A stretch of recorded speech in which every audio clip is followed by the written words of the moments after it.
I had the biggest challenge. Two beautiful girls at your disposal. You must think of what to do. You can't talk to the two of them at the same time. You must find an excellent method of separating them and presenting your matter differently so that you can win.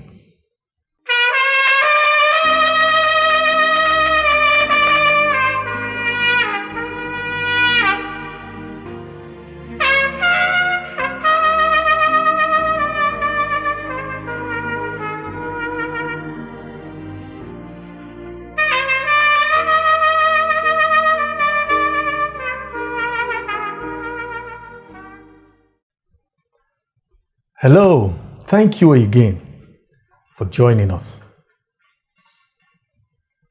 Like I said the last time, my life continued on a very riotous lifestyle. I remember sometime in 1989, I was traveling to Lagos, primarily just to see a girlfriend whose birthday we had shifted so that I can meet it.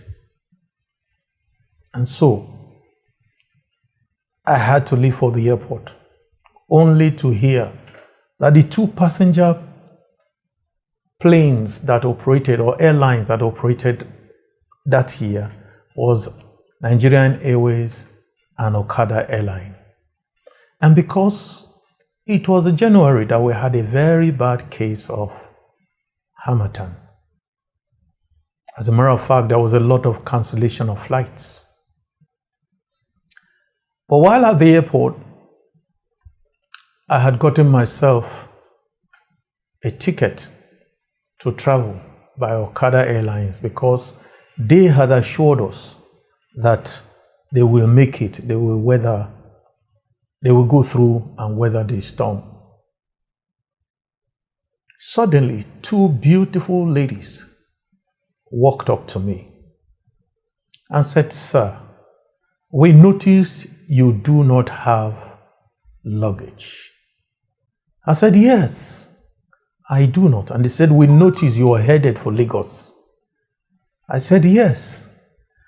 They said, "Sir, please, can we use your ticket to take care of our excess luggage?"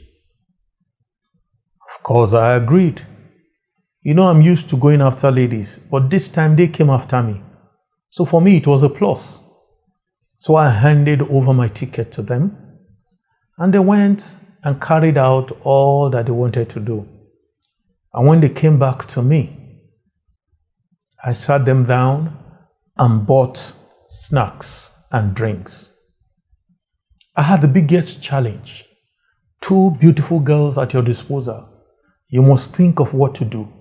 You can't talk to the two of them at the same time.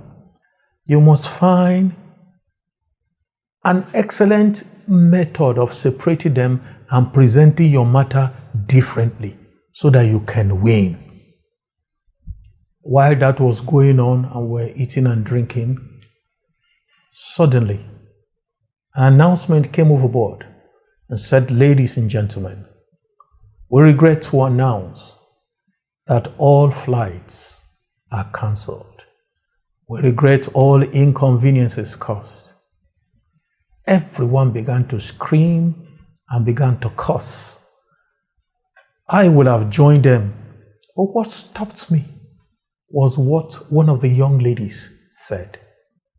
She laughed sarcastically and said, "These people are joking. I have been praying since Monday, and God has assured me that today, Friday, I will be in Lagos.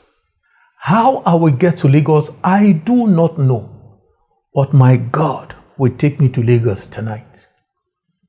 That sounded strange, but yet exciting, because I've never heard that God speaks.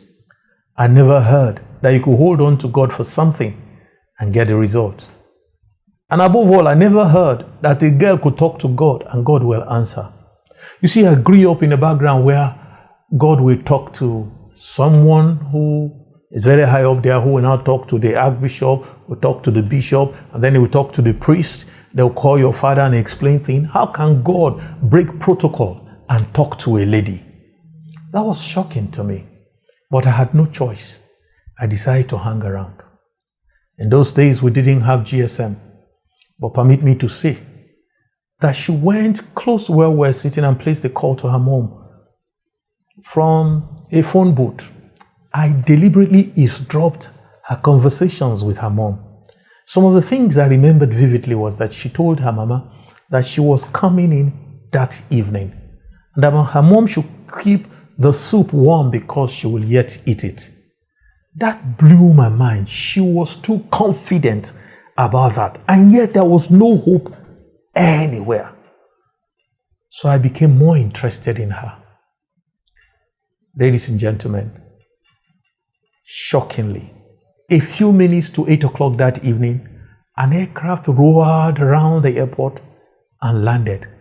No announcements, nothing whatsoever. I had a young man who handled my traveling arrangements with them at the airport. I called him, Shola. I said, Shola, please, what is going on? He says, sir, give me a few minutes. I'll go and come back.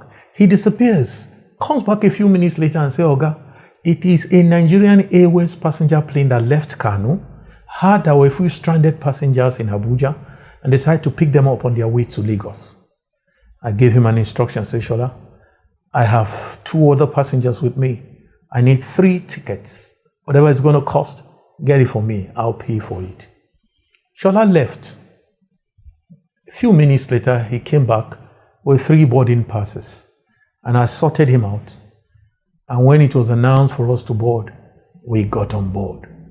I deliberately made sure I sat next to this young lady.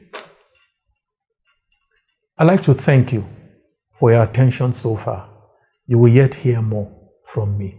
Thank you very much. Ladies and gentlemen, please remember I told you, when you begin a journey with God, we're talking about adventures.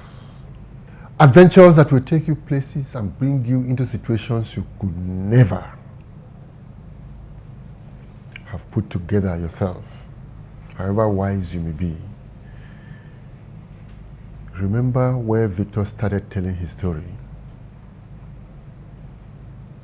Bobo guy went to university, was not interested in education. Youth service, he lived a riotous, lascivious life. NYSC, working experience, he continued the same thing. But you see, God trapped him between 2 girls now. What is going to happen after? Listen very carefully, and God will bless you. Please do not forget to subscribe to this channel. Press that button now. Send this video to your friends. God bless you.